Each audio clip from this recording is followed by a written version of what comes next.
Welcome dear student, स्वागत है सभी को बायोलॉजी क्लासेस में। डियर स्टूडेंट, आज के इस वीडियो में हम डिस्कस करेंगे बीएससी सेकेंड ईयर जो जूलॉजी के मोस्ट इम्पोर्टेंट क्वेश्चन है पेपर फर्स्ट सेकेंड थर्ड तीनों के यहाँ पर हम डिस्कस करेंगे। ये जो मैंने पीडीएफ बनाया हुआ है, ये पीडीएफ आपके पेपर के अकॉर्डिंग जितने भी मोस्ट इम्पोर्टेंट क्वेश्चंस जो यानी कि बनते हैं वो यहाँ हम इसमें से सेलेक्ट करेंगे। यानी कि इसमें हमारे पास में टोटल सिलेबस के अकॉर्डिंग क्वेश्चंस बनाए हुए हैं। यानी कि क्वेश्चन नंबर 1 अगर आप देखोगे तो यहाँ पर प्रोन के कंपाउंड आई को लेकर के है। ठीक है, ऐसे ही अगर आप नेक्स्ट देखोगे तो नेरीज का सिंपल आई है। मतलब ये ऐसे क्वेश्चन जो पेपर में पूछे गए हैं, इनमें से इस बार एग्जाम में कौन कौन से जो मोस्ट क्वेश्चन है वो रहने वाले हैं। ठीक है, तो यहाँ पर हमारे पास में देखेंगे पेपर फर्स्ट है जो कि इनवर्टिब्रेट का है, और इनवर्टिब्रेट के मोस्ट इंपॉर्टेंट क्वेश्चंस में यहाँ पर डिस्कस करने जा रहा हूँ। पहला क्वेश्चन जो है ये मोस्ट इंपॉर्टेंट रहने वाला है जो कि कंपाउंड आई को लेकर के है, प्रॉन की। इसके अलावा अगर मैं बात करूँ यहाँ पर नेक्स्ट जो क्वेश्चन नंबर 3 है, ये इंपॉर्टेंट रहने वाला है बिकॉज यहाँ पर टिप्पणी के रूप में क्वेश्चन पूछ सकता है, टिप्पणी के रूप में। ठीक है, जिसमें दो प्रकार की टिप्पणियां हैं, एक ओस्फेरिडम और एक स्टेटोसिस्ट को लेकर के। ठीक है, इसमें से यूनियो एंड पाइला दो एग्जाम्पल आते हैं। इन दोनों ही एग्जाम्पल के कोई भी यहाँ पर, ठीक है, संवेदी जो संरचनाएं है ना वो पूछी जा सकती है। नेक्स्ट अगर मैं बात करूँ यहाँ पर जो ओबेलिया है, describe nerve cell of obelia, ये यहाँ पर इंपॉर्टेंट क्वेश्चन रहने वाला है। इसके अलावा अगर मैं बात करूँ यहाँ पर तो ये जो टिप्पणियां हैं यहाँ आप देख रहे हो, कोरेलाइट, कोरल रीफ एंड स्पाइक्यूल्स इन साइकन, ये तीनों ही इंपॉर्टेंट रहने वाली है। इसके अलावा सोल जेल थ्योरी जो है ये इंपॉर्टेंट रहने वाला है इस बार के एग्जाम में। साथ ही साथ इसके अलावा अगर हम देखें यहाँ पर तो जो तारा मछली है इसमें गमन की क्रियाविधि का सचित्र वर्णन पूछ सकता है, ये इंपॉर्टेंट रहने वाला है। ठीक है, इसके अलावा अगर हम बात करें यहाँ पर सेक्शन बी में हमारे इसी बुक में यानी कि इनवर्टिब्रेट के अंदर कौन कौन से क्वेश्चंस यहाँ पर मोस्ट रहने वाले हैं। काफ़ी सारे क्वेश्चंस हमारे पास यहाँ पर बनाए हुए हैं जो एग्जाम में पूछे भी गए हैं। इनमें से हम डिस्कस करेंगे कि इस बार कौन से मोस्ट रहने वाले हैं। ठीक है, तो पहला क्वेश्चन अगर आप देखोगे यहाँ पर दिया हुआ है कि describe the mechanism of aquatic respiration in Palaemon, यानी कि यहाँ पर आपको जलीय श्वसन की क्रियाविधि के बारे में समझाना है पेलेमोन के अंदर। ठीक है, तो यहाँ पर हमारे पास में जो पहला क्वेश्चन है वो इम्पोर्टेंट है। इसके अलावा नेक्स्ट देखें तो कीटों में उत्सर्जन की क्रियाविधि का सचित्र वर्णन, यानी कि तीसरा नंबर का क्वेश्चन भी इम्पोर्टेंट है। साथ ही साथ अगर देखा जाए तो यहाँ पर हमारे पास जो पांचवा नंबर क्वेश्चन है ये मोस्ट इंपोर्टेंट क्वेश्चन रहने वाला है। ठीक है, इसके अलावा सेक्शन सी की बात करें, सेक्शन सी में हमारे पास में काफ़ी सारे क्वेश्चन हैं यहाँ पर, लेकिन इस बार कौन से 3 क्वेश्चन रहने वाले हैं इंपॉर्टेंट, उनको देख लेते हैं यहाँ पर। तो पहला क्वेश्चन हमारे पास में ये मधुमक्खी में सामाजिक संगठन एवं इसके जीवन चक्र को समझाइए। पिछली बार टर्माइट्स का आया था, टर्माइट्स। ठीक है, रिपीट भी हो सकते हैं बट हम इसके ऊपर जो है इस बार ज़्यादा ट्रस्ट करेंगे, राइट। अगला है क्वेश्चन नंबर 2, प्रत्यक्ष और अप्रत्यक्ष परिवर्तन से आप क्या समझते हैं। ठीक है, और इसके अलावा अगर आप देखोगे तो कुछ यहाँ पर टिप्पणियां हैं जो पेपर में पूछी जा सकती हैं, जैसे कि सायकन का नाल तंत्र, कालिक श्रम विभाजन जिसे हम बोलते हैं temporal division of labour, tube fit and किन सिलेक्शन। और इसके अलावा ये क्वेश्चन जो है वो इंपॉर्टेंट रहने वाला है, हेमिकोल्टा के प्रमुख लक्षण। ठीक है, इसके बाद हम बात करते हैं हम नेक्स्ट पेपर यानी कि एनिमल फिजियोलॉजी वाले पेपर के बारे में। इसमें हम सेक्शन वाइज देखते हैं कि मोस्ट इंपॉर्टेंट क्वेश्चंस कौन कौन से रहने वाले हैं। देखिए हमारे पास में काफ़ी सारे क्वेश्चंस इसमें बने हुए हैं, जैसे कि पहला क्वेश्चन है परासरण किसे कहते हैं, अंत्य और बाह्य परासरण को परिभाषित कीजिए। ठीक है, इसके अलावा दूसरा परिवहन किसे कहते हैं, सक्रिय परिवहन की क्रियाविधि को समझाइए। ये जो सेकंड नंबर का क्वेश्चन है ये इंपॉर्टेंट रहने वाला है। साथ ही साथ अगर आप देखोगे तो थर्ड क्वेश्चन इसी का ही दूसरा रूप है, यानी कि ये क्वेश्चन इस रूप में भी आ सकता है कि सोडियम पोटेशियम पंप पर टिप्पणी लिखिए, बिकॉज सोडियम पोटेशियम पंप जो है वो एक्टिव ट्रांसपोर्ट का ही एग्जाम्पल है। इसके बाद में अगर आप देखोगे तो इन तीनों के ऊपर टिप्पणी के रूप में क्वेश्चंस देखने को मिल सकता है। इसके अलावा मनुष्य में पाचन की क्रियाविधि का सचित्र वर्णन, ये क्वेश्चन इंपॉर्टेंट रहने वाला है।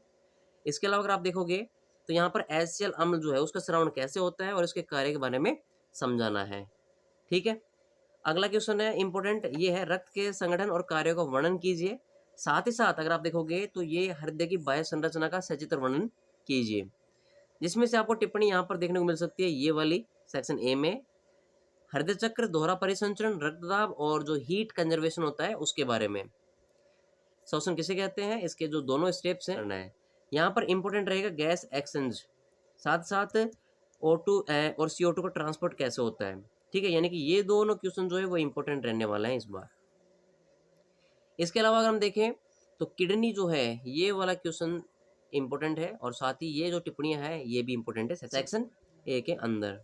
ठीक है, सेक्शन बी की बात करें तो सेक्शन बी में हमारे पास में कुछ सेलेक्टेड क्वेश्चन ही हैं, यानी कि अगर आप ये पढ़ करके जाओगे तो इम्पोर्टेंट रहेंगे। जैसे कि हमारे पास में न्यूरॉन का है, प्रतिवर्ती क्रिया है, सिनेप्स है, तंत्रिका आवेग है, और कुछ यहाँ पर टिप्पणियों के रूप में क्वेश्चंस दिए हुए हैं। साथ साथ अगर हम सेक्शन सी की बात करें, सेक्शन सी में क्या होता है, सेक्शन सी में हमारे पास में बायोकेमिस्ट्री है। ठीक है, नेक्स्ट है बायोकेमिस्ट्री सेक्शन सी। ठीक है, बायोकेमिस्ट्री में अगर आप देखोगे तो कार्बोहाइड्रेट वाले चैप्टर में से आपको क्वेश्चन याद करना है, और एक हमारे पास में जो लिपिड है उस वाले में से आपको याद करना है। इनमें से आपको डेफिनेट एक क्वेश्चन जो है देखने को मिल जाएगा, राइट। देखिए, नेक्स्ट पेपर है paper third, immunology, microbiology and biotechnology. ठीक है, इसमें हम मोस्ट इंपोर्टेंट क्वेश्चन जो है वो सेक्शन वाइज डिस्कस करेंगे, यानी कि सेक्शन ए में कितने सारे मोस्ट इंपोर्टेंट क्वेश्चन जो है वो आने वाले हैं। हमारे पास यहाँ पर सेक्शन ए में जितने भी बनने वाले क्वेश्चन है वो यहाँ पर हमने नोट कर रखे हैं। इसका पीडीएफ चाहो तो आप टेलीग्राम से डाउनलोड कर सकते हो। टेलीग्राम और व्हाट्सएप ग्रुप का जो लिंक है वो डिस्क्रिप्शन में दिया हुआ है, आप व्हाट्सएप ग्रुप को ज्वाइन कर सकते हो। सेक्शन ए में जो पहला क्वेश्चन है वो है स्वभाजन एवं उपार्जित प्रतिरक्षा में अंतर लिखिए। ठीक है, दूसरा है सक्रिय एवं अक्रिय प्रकार की रोधक क्षमता का वर्णन कीजिए, और कुछ यहाँ पर टिप्पणियों के रूप में दिया गया है जो कि यहाँ पर इम्पोर्टेंट रहने वाली है। ठीक है, यानी कि क्वेश्चन नंबर 3 जो है यहाँ इम्पोर्टेंट रहने वाला है। साथ ही साथ यहाँ पर हम देखें क्वेश्चन नंबर 5 ये इम्पोर्टेंट है जो कि एंटीबॉडी को लेकर के है। इसके अलावा क्वेश्चन नंबर जो 7 है और 8 है ये भी इम्पोर्टेंट रहने वाला है। साथ ही साथ 9 और 10 नंबर का जो क्वेश्चन है वो सेक्शन ए के इम्पोर्टेंट क्वेश्चन है। सेक्शन बी में देखा जाए तो सेक्शन बी में जो ग्राम पॉजिटिव और ग्राम नेगेटिव बैक्टीरिया है इसमें डिफरेंस पूछ सकता है। साथ ही जीवाणुओं में डीएनए रेप्लिकेशन मेथड जो है उसका डिस्क्रिप्शन पूछ सकता है कंप्लीट। ठीक है, इसके अलावा अगर आप देखोगे यहाँ पर तो जीवाणुओं में लैंगिक जनन की जो ट्रांसफॉर्मेशन मैकेनिज्म है उसका यहाँ पर वर्णन इम्पोर्टेंट रहने वाला है। ठीक है, नेक्स्ट अगर आप देखोगे यहाँ पर तो यहाँ पर आपको कुछ ट्रांसफॉर्मेशन के बारे में बताया हुआ भी है, यानी कि जो जीवाणु है उनमें जनन कितनी विधियों से होता है इसका यहाँ पर आपको ब्रीफ नॉलेज मिल जाएगी। यानी कि जीवाणुओं में जनन की 2 विधियां होती हैं, एक अलैंगिक और एक होता है लैंगिक। जो हमारे इस क्वेश्चन में पूछा गया है वो है रूपांतरण। रूपांतरण अगर हम देखें यहाँ पर तो ट्रांसफॉर्मेशन यानी कि ये लैंगिक विधि का क्या है, एक मेथड है। ठीक है, सो इधर वाले जो मैकेनिज्म है वो नहीं पूछी गई है, इधर वाले जो है वो पूछी गई है। क्लियर है। नेक्स्ट अगर हम वही बात करें अगले क्वेश्चन की तो अगला क्वेश्चन है इनमें से किसी पर भी आपको एक रोग के ऊपर टिप्पणी लिखनी है। जैसे कि यहाँ पर हमारे पास में काफी सारे डिजीज दी गई है। ठीक है, इनमें से कोई भी पेपर में पूछी जा सकती है। इसके अलावा अगर आप देखोगे यहाँ पर तो डिजीज के बारे में भी थोड़ा सा क्या है बेसिक नॉलेज दी हुई है यहाँ पर, आप इजीली इसको पढ़ सकते हो। ये पीडीएफ आपको टेलीग्राम पर मिल जाएगा। नेक्स्ट अगर हम बात करें अगला जो क्वेश्चन है मोस्ट इंपोर्टेंट क्वेश्चन तो वो यहाँ पर दिया गया है सेक्शन सी को लेकर के। सेक्शन सी के कितने सारे मोस्ट इंपोर्टेंट क्वेश्चन हैं, तो यहाँ पर जितने भी मोस्ट इंपोर्टेंट क्वेश्चन हैं उनको हमने हाईलाइट किया हुआ है। जैसे कि पहला क्वेश्चन है आनुवंशिक अभियांत्रिकी से क्या अभिप्राय है। दूसरा है जो ओरिजिन डीएनए होता है। नेक्स्ट है मानव जीनोम जो प्रोजेक्ट है उसके बारे में। साथ ही साथ कुछ यहाँ पर ब्रीफ हिस्ट्री भी है जिसमें जीन थेरेपी है, पीसीआर है, डीएनए फिंगरप्रिंटिंग और क्लोनिंग का मेथड भी दिया हुआ है। यहाँ पर नेक्स्ट क्वेश्चन इंपॉर्टेंट है। इसके अलावा अगर आप देखोगे तो ये वाला 11 और 12 ये इस सेक्शन के इम्पोर्टेंट क्वेश्चन है। साथ ही यहाँ पर डोली के बर्थ की जो मैकेनिज्म है वो भी इम्पोर्टेंट रहने वाली है। ये सभी क्वेश्चन पेपर के पीडीएफ आपको टेलीग्राम पर मिल जाएंगे। टेलीग्राम और व्हाट्सएप का जो ग्रुप का लिंक है वो डिस्क्रिप्शन में दिया हुआ है।